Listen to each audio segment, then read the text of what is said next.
Experiencing no signal issues with Optimum Mobile, especially indoors? Here's a breakdown of common causes and how to fix them.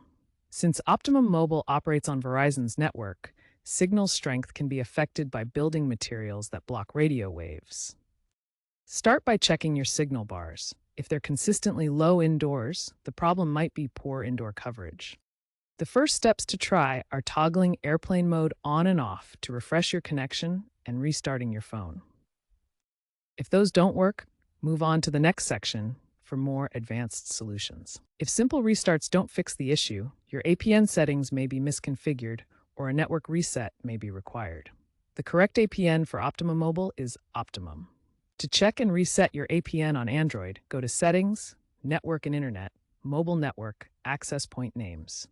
Delete any existing APNs and manually add a new one with the optimum settings. On iPhones, you can contact customer support for assistance with this setting. For a network reset, you can also try reseating your SIM card. If problems persist, contacting Optimum Mobile support for a provisioning reset can remotely reprogram your SIM and resolve deeper software conflicts. They can also help determine if a hardware issue, such as a damaged SIM, is the root cause.